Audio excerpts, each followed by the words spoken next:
Hello friends, एक बार फिर से आपका स्वागत है आपके अपने YouTube channel study with Babal sir.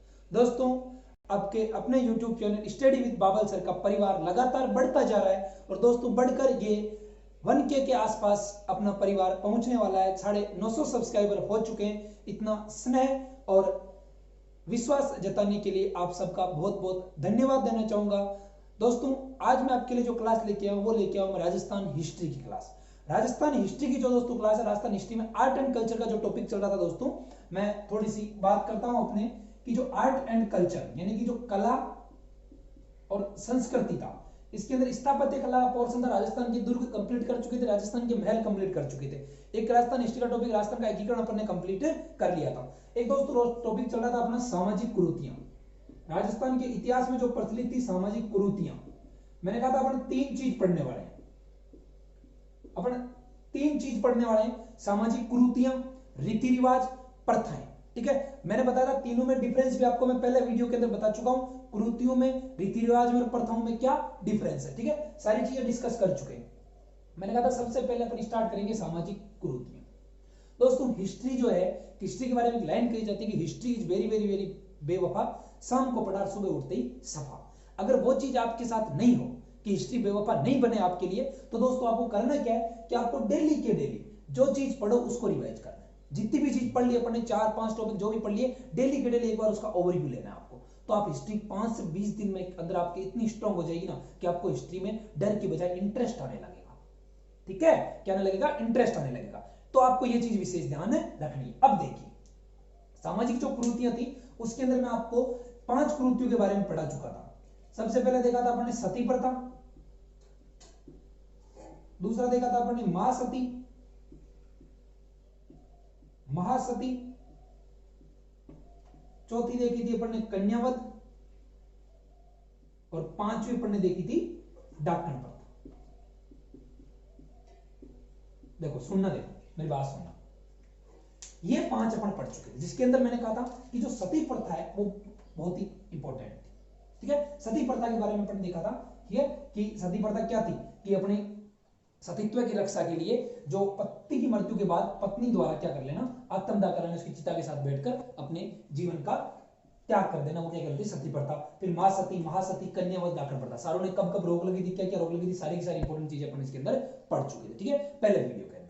अब मैं भी स्टार्ट करता हूं अपने। तो दोस्तों, छठी जो सामाजिक कुरीति है वहां से मैं स्टार्ट करता हूं। यहां तक अगर किसी को कोई दिक्कत हो, कोई चीज है जिसके अंदर आपको कंफ्यूज हो रहा हो, आपने पहले कुछ और पढ़ा हो, अभी आपको लग रहा हो कुछ और पढ़ा हो, ठीक है, अगर कोई चीज के अंदर आपको अगर कंफ्यूज हो रहा हो, तो दोस्तों आप बेहिचक मेरे को कमेंट बॉक्स में लिख सकते हैं, मेल कर सकते हैं, व्हाट्सएप कर सकते हैं। ऑफिशियल मेल है अपने बाबल क्लासेस का, babalclasses@gmail.com, इसमें आप बेहिचक मेल कर सकते हैं। ठीक है दोस्तों, अब बढ़ जाते हैं अपन। अगली जो सामाजिक कुरीति है अपनी वो है छठी, लेता हूं मैं समाधि प्रथा। छठी जो है सामाजिक कुरीति है वो अपने समाधि प्रथा। देखिए, समाधि प्रथा दोस्तों, इसका सर्वाधिक प्रचलन था अपने साधु संतों के अंदर। सर्वाधिक प्रचलन किसके अंदर था? साधु संतों के अंदर। वो जो साधु संत हुआ करते थे, वो अपने को संत सिद्ध करने के लिए, सिद्ध संत सिद्ध करने के लिए क्या करते थे कि 2 प्रकार से समाधि लेते थे। तो सबसे पहले तो अगर मैं पूछा जाए आपको कि सर्वाधिक प्रचलन किसमें था, तो दोस्तों इस प्रथा का अपने सर्वाधिक प्रचलन था अपने साधु संतों में। साधु संतों में सर्वाधिक प्रचलन था, किसके अंदर? साधु संतों में। दूसरा, कितनी कितने प्रकार की होती है, तो दोस्तों ये 2 प्रकार की होती है। प्रकार इसके 2। पहला है जल समाधि, और दूसरा है दोस्तों आपका भूमि समाधि। जल समाधि और भूमि समाधि। अब देखो, बात सुनना मेरी। जल समाधि के अंदर क्या होता था कि व्यक्ति जीवित ही क्या होता था, जल के अंदर जाके बैठ जाता था। ठीक है, और अपने प्राणों का त्याग कर देता। कहता है कि साधु संत ऐसे कहते थे कि हम लोग इससे मरते नहीं, हमारी आत्मा क्या होती है, अमर हो जाती है। ठीक है, और खुद को सिद्ध। कई बार कहते हैं कि हम लोग जल समाधि लेकर कितने कितने सालों बाद, पुराने टाइम में से कहते थे कि कितने सालों बाद एक व्यक्ति था, मान लो 500 साल बाद जल समाधि से वापस निकल के आ गया। ठीक है, वो इतना सिद्ध व्यक्ति था कि 500 साल जल में रहने के बावजूद भी क्या हुआ, वो मरा नहीं। ठीक है, फिर भूमि समाधि, वही कि भूमि के खड्डा खोदो और भूमि के अंदर बैठ जाओ ऊपर से बराबर। ठीक है, जैसे दफनाते हैं भाई, मृत्यु होने के बाद दफनाते हैं ना, तो ये जीवित रूप से दफनाना क्या होता है, समाधि। ठीक है, तो दोस्तों दो प्रकार की होती है, जल समाधि और भूमि समाधि। ठीक है, फिर इसके अंदर देखना बात, अब देखो कि अगर परिभाषा आपको पूछ ले इसकी, तो मैं ऐसा कह सकता हूं कि परिभाषा अगर पूछ ले भाई समाधि होती क्या है, तो जीते जी मृत्यु का वर्ण कर, जीते जी मृत्यु का करना वर्ण करना, ये क्या कहलाता है अपने समाधि। ठीक है, सर्वाधिक प्रचलन साधु संतों में जल समाधि भूमि समाधि दो प्रकार की। यहां से देखो इसके बारे में जो इंपॉर्टेंट चीज आती है वो याद है। देखो दोस्तों, अपने जयपुर रियासत थी, अपन देखा था जब एकीकरण पढ़ा था, अपन देखा था जयपुर रियासत थी अपने भाई, कितनी रियासत थी, 19 रियासत और 3 ठिकाने थे। ठीक है, और एक केंद्र शासित प्रदेश था। तो दोस्तों जयपुर जो रियासत थी ना, बात सुनना, देखो मेरे, जयपुर रियासत का पॉलिटिकल एजेंट था जॉन लुडलो, जॉन लुडलो, जिसको लोग प्यार से लाडू कहते थे। लाडू खाने वाला नहीं था, लोग कहते थे उसको जॉन लुडलो, लुडलो नाम नहीं रहता, क्या कहते लाडू। तो पॉलिटिकल एजेंट के बारे में दोस्तों अपन बात कर चुके। पॉलिटिकल एजेंट क्या था, मैंने कहा था कि ज्यादातर जो अपने राजस्थान की रियासत थी 1820 के आसपास, 1803 में, किसी 1818 में, लगभग ये रियासतों की अपने संधि हो चुकी थी अंग्रेजों के साथ। मैंने आपको पहले भी बोला है कि जो राजस्थान के राजा थे वो अंग्रेजों के या तो क्या थे, दोस्त थे, ठीक है, या फिर क्या थे, स्वतंत्र थे। वो अंग्रेजों को गुलाम कभी नहीं रहे थे भाई, पहले स्वतंत्र थे और फिर अंग्रेजों से क्या कर ली, संधि कर ली, संधि कर ली, क्या बन गए, दोस्त बन गए। ठीक है, ज्यादा कर देगा कि उन्होंने गुलामी जैसी कोई भी बात नहीं थी। तो हुआ क्या कि जब संधियां की थी तो अंग्रेजों ने प्रत्येक रियासत के अंदर अपने क्या छोड़े थे, पॉलिटिकल एजेंट, क्या कहते हैं, पीए, जो कहते हैं पॉलिटिकल एजेंट, जिसको अगर मान लो कि इंग्लिश हिंदी में से कहते राजनीतिक अभिकर्ता, राजनीति ज्यादातर पॉलिटिकल एजेंट के नाम से चलता है, राजनीतिक अभिकर्ता, एजेंट हो जाएगा अभिकर्ता और पॉलिटिकल राजनीतिक, यानी कि वहां का जो शासन था ना, उस शासन में पॉलिटिकल एजेंट पूरा इंटरफेयर करते थे, राजा को सलाह भी देते थे, राज्य के अंदर क्या चल रहा था उस बात को वहां तक पहुंचाते थे, वापस के अंदर वो जो अपने अंग्रेज थे वहां तक पहुंचाते थे, अंग्रेज की जो संसद थी वहां तक पहुंचाते थे। ठीक है, ब्रिटेन की सारी पॉलिटिकल ना जोन लूट दो, इसके कहने पर दोस्तों बात है 1844 की। 1844 में जयपुर के राजा हुआ करते थे राम सिंह द्वितीय, राजा राम सिंह द्वितीय ने इस समाधि प्रथा पर क्या लगा दी, रोक, ने समाधि प्रथा पर रोक लगा दी। ध्यान सुनते हैं, क्वेश्चन क्या बन सकता है कि जयपुर रियासत में कौन से राजा के काल में समाधि प्रथा पर रोक लगी थी, राजा राम सिंह द्वितीय। कब लगी थी, 1844 में। किसके कहने पर लगी थी, लाडू जोन जोन पॉलिटिकल एजेंट, कौन सी प्रथा पर, सती पर, समाधि प्रथा पर। याद रहेगी चीजें आपको, ठीक है। अब देखिए दोस्तों, समाधि से मिलता ही नाम है आपका, सातवीं प्रथा थी अपनी संथारा प्रथा, ये देख लेते हैं अपन, संथारा प्रथा अगली प्रथा थी। तो समाधि प्रथा याद रहेगा आपको, समाधि प्रथा में समाधि प्रथा साधु संतों में प्रकार दो, जल समाधि भूमि समाधि, परिभाषा जीते जी मृत्यु का वर्ण करना, जयपुर रियासत पॉलिटिकल में जोड़ लूट दो लाडू के कहने पर 1844 में राजा राम सिंह द्वितीय ने क्या लगा दी, समाधि प्रथा पर रोक लगा दी। बोलो याद रहेगी यहां तक चीज, ठीक है। संतारा प्रथा देखिए, संतारा प्रथा दोस्तों इसका सर्वाधिक प्रचलन था अपने, सर्वाधिक प्रचलन था जैन समाज में,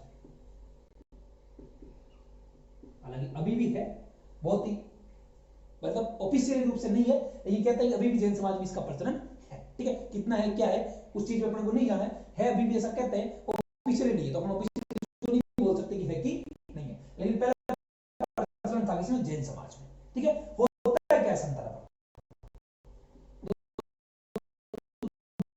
जीते जी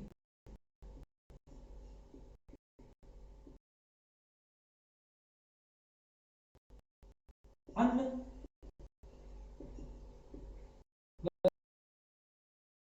जल का क्या करना, अच्छा जो इंपोर्टेंट, तो ठीक है। मौर्य साम्राज्य का संस्थापक कौन था, सब जानते हो आप, मौर्य साम्राज्य का संस्थापक चंद्रगुप्त मौर्य। कहते हैं कि चंद्रगुप्त मौर्य एक छोटा सा बालक था, चंद्रगुप्त मौर्य एक छोटा सा बालक था, जो क्या बना दिया था चाणक्य ने, पूरे भारत का सम्राट बना दिया था। ठीक है, तो दोस्तों को गुरु की शक्ति वो होती है, भाई गुरु था इसका कौन, चाणक्य। गुरु की शक्ति वो होती है कि एक अदने से बालक को, एक बिल्कुल कमजोर और ऐसा बालक को उसने कहां से लेकर अर्थ से फर्श से लेकर अर्थ तक पहुंचा। ठीक है दोस्तों, तो जिंदगी में सदैव अपने गुरु का आपको क्या करना चाहिए, सम्मान करना चाहिए, तो आपको सक्सेस होने से कोई नहीं रोक सकता। ठीक है, तो देखिए संतारा प्रथा, प्रचलन जैन समाज में, जीते जी अन्न जल का त्याग कर मृत्यु क्या करना, वरण करना। मौर्य साम्राज्य के चंद्रगुप्त साम्राज्य के संस्थापक चंद्रगुप्त मौर्य ने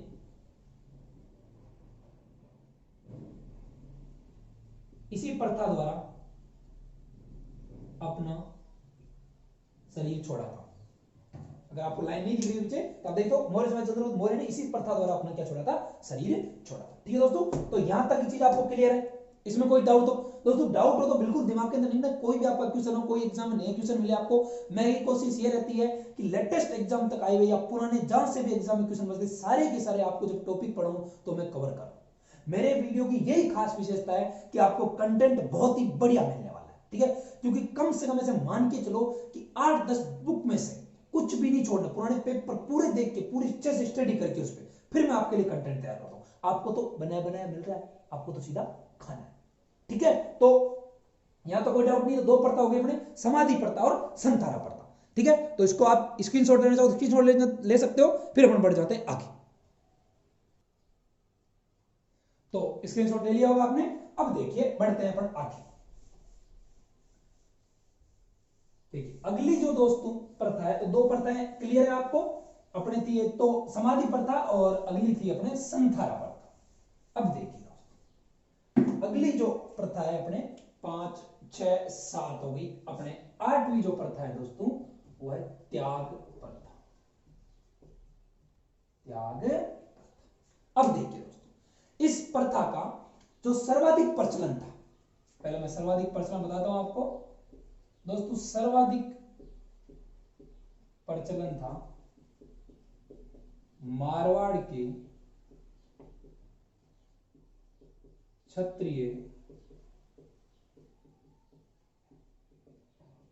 राजपूत। सर्वाधिक प्रचलन कहां था दोस्तों,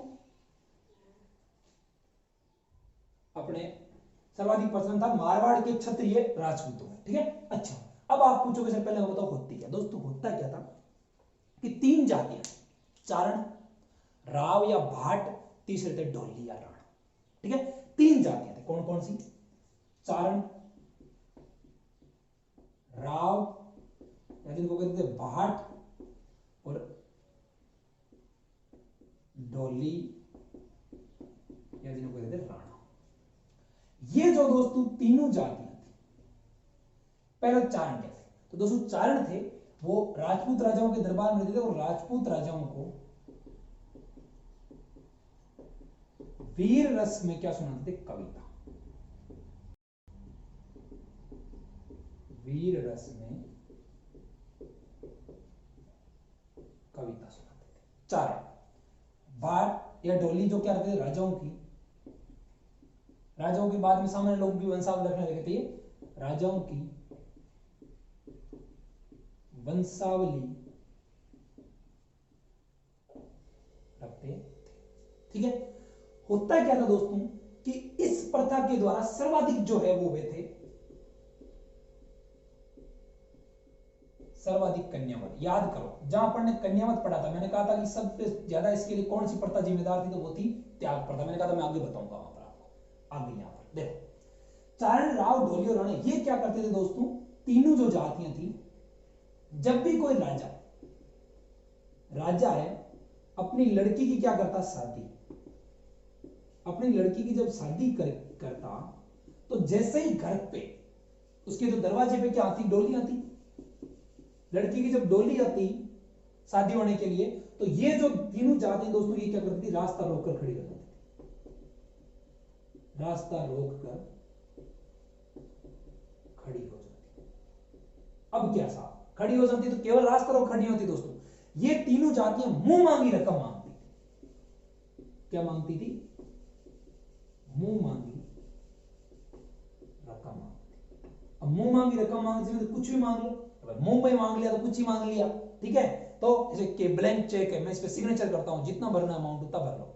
ऐसा तो कोई सिस्टम था नहीं, अनिल अंबानी तो होते नहीं थे सारे के सारे, मुकेश अंबानी तो होते नहीं थे सारे के सारे कि जो चाहे वो भर लो। ठीक है, तो दोस्तों थी क्या ताक प्रथा? चारण राव ढोली, ये राजा क्या करते थे, अपनी लड़की की शादी करते तो डोली जब दरवाजे पर होती, डोली जब दरवाजे पर होती तो ये रास्ता रोक लेती थी। कौन? ये तीनों जातियां, और मुंह मांगी रकम मांगती थी। इस कारण क्या करते थे दोस्तों कि जब लड़की पैदा होती थी तो क्या करते राजा, उसका पहले वध कर देते, तो वही क्या करता था, कन्यावध कहलाता था। ठीक है, इस कारण मैंने कहा था कि सर्वाधिक कन्यावध के लिए कौन सी प्रथा जिम्मेदार थी? त्याग प्रथा जिम्मेदार थी। बोलो यहां तक कहानी आई समझ में? चलो हुआ क्या, इंपॉर्टेंट जो क्वेश्चन बनता है यहां से, ये देखो सारी चीजें आपको समझाने के हिसाब से बताई जाती है। क्वेश्चन ये बनता है, जो मारवाड़ का दोस्तों पॉलिटिकल एजेंट, वही पॉलिटिकल एजेंट अभी पीछे आ चुका है, पॉलिटिकल एजेंट था वाल्टर, और इस वाल्टर ने एक सभा बनाई थी जो वाल्टर कृत हितकारिणी सभा जिसको कहते थे। कौन सी थी दोस्तों? वाल्टर कृत हितकारिणी सभा। इस हितकारिणी सभा ने सन 1841 में मारवाड़ में क्या कर दी थी, इस प्रथा पर रोक लगा दी थी। एक तो क्वेश्चन ये बनता है कि मारवाड़ में त्याग प्रथा पर रोक किसने लगाई थी? तो मारवाड़ का जो पॉलिटिकल लीडर था वाल्टर, उसकी सभा थी हितकारिणी सभा, उसने 1841 में मारवाड़ पर क्या लगाई थी, रोक लगाई थी। फिर दोस्तों मारवाड़ के एक राजा हुए थे जिसका नाम मैं बताऊं आपको, उसका नाम था सर प्रताप। मारवाड़ के राजकुमार थे सर प्रताप, एक नया का नाम भी है सर प्रताप में। ठीक है, मैं बताऊंगा अभी।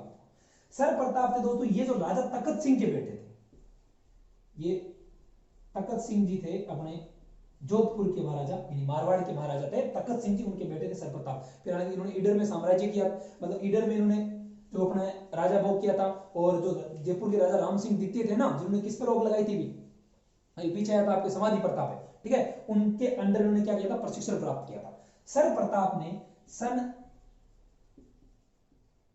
1885 में पूर्ण रूप से दोस्तों क्या लगा दी, रोक। किस प्रथा पर? त्याग प्रथा पर। तो दो इंपॉर्टेंट क्वेश्चन बनते हैं आपके। पहला इंपॉर्टेंट क्वेश्चन क्या बनता है कि पॉलिटिकल एजेंट वाल्टर की जो सभा थी हितकारिणी सभा, यहां से क्वेश्चन ऐसे भी पूछ सकता है कि पॉलिटिकल एजेंट वाल्टर की सभा क्या नाम था, हितकारिणी सभा, इसने मारवाड़ में त्याग प्रथा पर रोक कब लगाई थी? 1841। सर प्रताप ने मारवाड़ में त्याग प्रथा पर रोक कब लगाई थी? 1885। कन्यावध के लिए कौन सी प्रथा जिम्मेदार है? त्याग प्रथा। मारवाड़ तो त्याग प्रथा का सर्वाधिक प्रचलन मारवाड़ के क्षत्रिय राजपूत था। क्या ये कहानी मैंने आपको समझा? बोलो यहां तक कोई दिक्कत हो? कोई दिक्कत नहीं है, वेरी गुड। तो लो छाप लो, देखें फिर बढ़ जाते हैं आगे। स्क्रीनशॉट लेना चाहते हैं स्क्रीनशॉट ले लो। चलो तो बढ़ जाते हैं आगे। ठीक है, यहां तक अपने हो गई तीन प्रथा, कौन कौन सी हो गई? अपने समाधि हो गई, संथारा हो गई, और तीसरी कौन सी हो गई? त्याग प्रथा। अब देखो यानी कि 8 हो गई। 9वीं जो प्रथा है वो है दोस्तों बाल विवाह।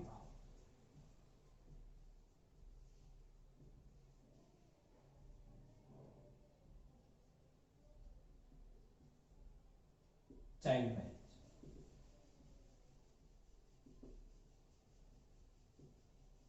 देखिए दोस्तों, राजस्थान में सर्वाधिक जो दोस्तों बाल विवाह होते थे वो होते हैं अपने अक्का तीज में। सर्वाधिक बाल विवाह कब होते हैं? अक्का तीज। सर्वाधिक बाल विवाह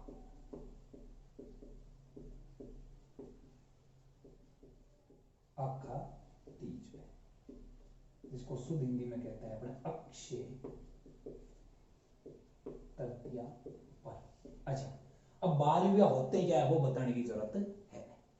बाल विवाह होते क्या है वो बताने की जरूरत है नहीं। जैसे आजकल के बच्चे कहीं होते हैं जिनकी शादी नहीं होती है, तो कहते हैं कि भाई अगर बाल विवाह पर रोकने लगे थे तो हम भी बाल बच्चों वाले होते। ठीक है, तो बाल विवाह क्या होता है दोस्तों कि छोटी उम्र में शादी कर देना। छोटी उम्र में बताऊंगा मैं उस टाइम छोटी उम्र कौन सी को मानते थे। अभी जो शादी की उम्र है, वर्तमान में शादी की उम्र, वर्तमान में शादी की उम्र क्या है?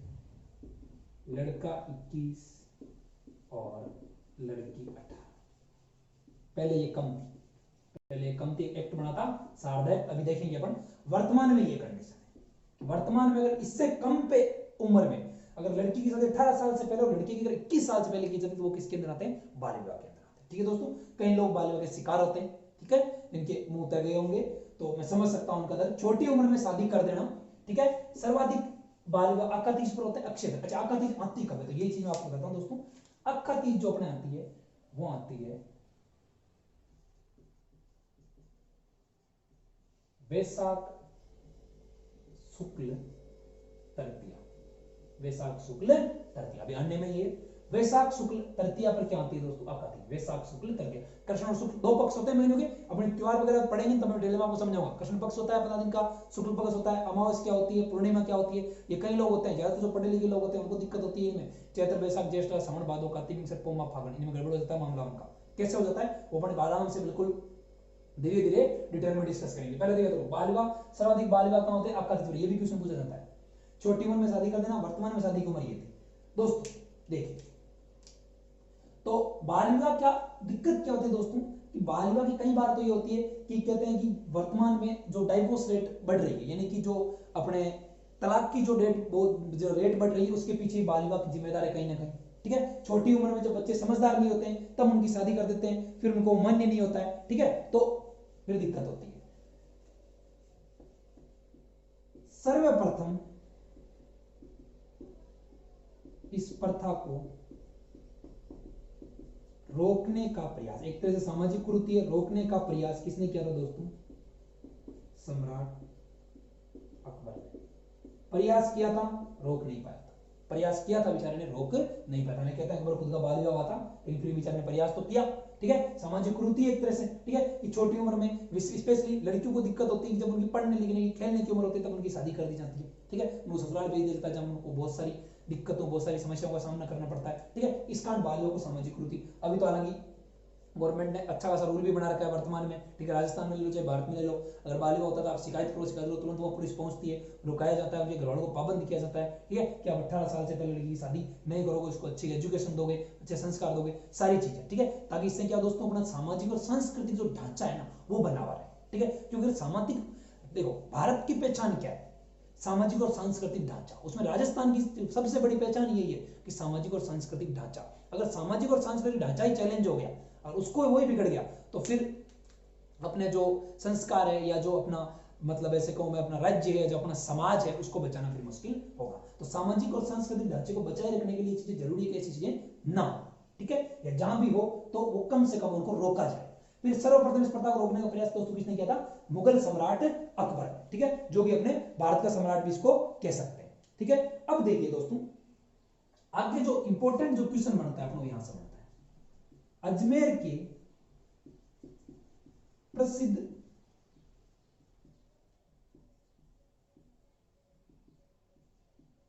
इतिहासकार थे दोस्तों डॉक्टर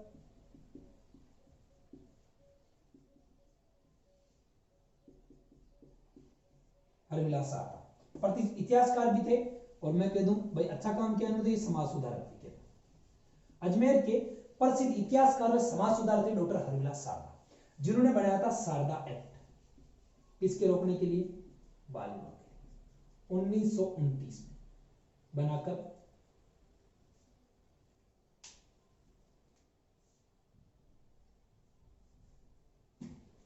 इतिहासकार व समाज सुधार, समझना आप, इतिहासकार समाजदार थे डॉक्टर हरविलास सारदा, जिन्होंने शारदा एक्ट बनाया था 1929 में। ठीक है, बनाकर केंद्र को सौंपा, केंद्र को सौंपा, और केंद्र ने दोस्तों 1 अप्रैल 1929 को क्या किया, इसको लागू किया। केंद्र ने लागू किया कब, 1 अप्रैल 1930 को लागू किया और कहा कि अब के बाद बाल विवाह नहीं होगी, बाल विवाह नहीं होगी। इस एक्ट में दोस्तों उम्र पूछी जाती है। इस एक्ट में दोस्तों उम्र थी, लड़के की थी 18 साल और लड़की की थी अपने 14 साल। लड़के की थी 18 साल और लड़की की थी 14 साल। क्वेश्चन देखो क्या क्या पूछा जाता है। सबसे पहले पूछा था शारदा एक्ट किससे संबंधित है? बाल विवाह से। कब तैयार किया गया? 1929 को। कब लागू किया गया? 1 अप्रैल 1930। अप्रैल फूल याद रहेगा, 1 अप्रैल 1930 को लागू किया। शारदा एक्ट के अंदर लड़के और लड़की की विवाह की उम्र की थी दोस्तों, लड़के की उम्र थी 18 वर्ष और लड़की की उम्र की थी दोस्तों 14 वर्ष। याद रहेगी चीज, ठीक है? तो आप इसका स्क्रीनशॉट ले सकते हो या इसको नोट डाउन कर सकते हो। अपन बढ़ते आगे, या बाद में कर लेना आप इसको नोट डाउन। तो आपने इसका स्क्रीनशॉट ले लिया होगा, ठीक है? तो ये हो गया बाल विवाह के बारे में। अब देखिए अपन अगली जो छोटी छोटी 1-2 और जो सामाजिक कुरीतियां थी उसमें पढ़ते हैं। 4 सामाजिक कुरीतियां होगी आज की इस वीडियो में, थोड़ी सी और पढ़ते हैं, ज्यादा बोर नहीं करूंगा मैं, आपको धीरे धीरे छोटा छोटा डोज देता हूं क्योंकि मेरे पास खूब टाइम है, अभी कोई एग्जाम अपने नहीं होने वाला है 1-2 महीने तक, मेरे पास खूब टाइम है, इसलिए मैं आपको हल्का हल्का स्लोली डोज दे रहा हूं, ठीक है? ताकि आप प्रिपेयर होते रहो। 10वां देखिए दोस्तों, दहेज प्रथा। वैसे दहेज प्रथा के बारे में बताने जैसा कुछ है नहीं, केवल एक ही चीज याद रखनी है, क्योंकि जब अपन दहेज अधिनियम 1961 पढ़ेंगे तो वहां डिटेल में डिस्कस करेंगे। जो राजस्थान पुलिस में स्पेशली ये टॉपिक दिया हुआ, 10 नंबर क्वेश्चन आएंगे इससे, महिला बाल अपराध, जिसके अंदर ये दहेज प्रथा। दोस्तों दहेज प्रथा क्या होती है कि प्रत्यक्ष या अप्रत्यक्ष रूप से, प्रत्यक्ष या अप्रत्यक्ष रूप से लड़की पक्ष से पैसे, कुछ सामान या अन्य सामग्री लेना। दोस्तों शादी के टाइम क्या होता है कि लड़कों द्वारा या लड़के पक्ष के द्वारा लड़की से प्रत्यक्ष या अप्रत्यक्ष रूप से पैसे, कुछ सामान या अन्य सामग्री या कुछ भी, या उसकी कोई अमानत हो, लड़की कोई भी अमानत हो, वो लेना किसके अंदर? दहेज प्रथा में। और दहेज प्रथा कानूनन दोस्तों अपराध है, ठीक है? दहेज एक्ट जो है राजस्थान में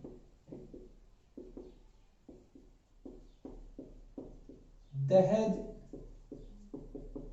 निवारण अधिनियम 1961 में बना था और यही लागू हो गया था। तो ये डेट इंपॉर्टेंट है, 1961, 1961, ये डेट आपको याद रखनी है। राजस्थान दहेज निवारण अधिनियम कब बना था? 1961 के अंदर, ठीक है दोस्तों?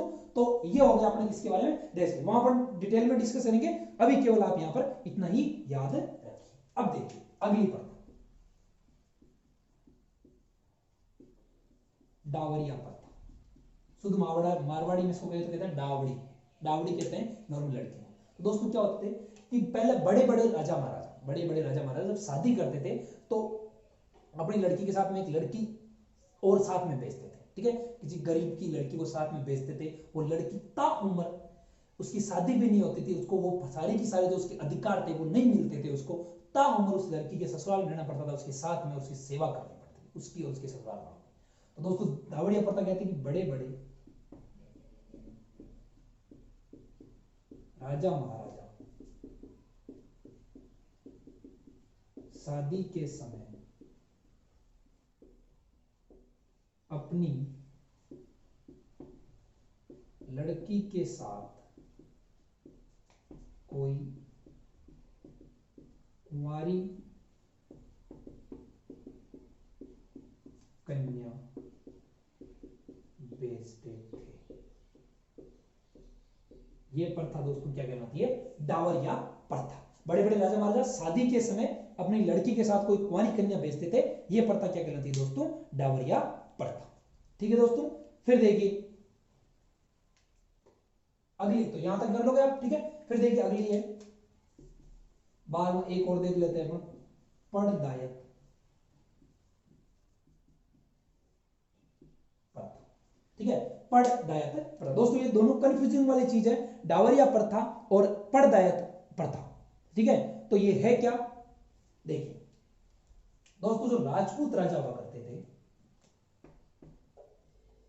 या पहले कह दूं कि राजा हुआ करते थे, जो पहले टाइम के राजा हुआ करते थे, वो दासी को अपनी पत्नी के रूप में क्या कर लेते थे? पत्नी के रूप में स्वीकार कर लेते थे। जैसे मैंने पढ़ा है नन्ही जान, कहीं पढ़ा, याद करना, नन्ही जान पढ़ा है। राजा दासी को अपनी पत्नी के रूप में स्वीकार कर लेते तो उसे क्या कहते हैं, पड़दायक, उसे क्या कहते हैं, पड़दायक। ठीक है, एक और देख लेते हैं छोटी सी प्रथा, वो है पासवान या ख्वासन। याद करो, जहां पर मैंने आपको पढ़ाया था महर्षि दयानंद यूनिवर्सिटी अजमेर के अंदर विश्वविद्यालय, ठीक है, विश्वविद्यालय होता है, इसके अंदर बहुत सारी कॉलेज होती है, ठीक है, जिसके अंदर बहुत सारे महाविद्यालय होते हैं।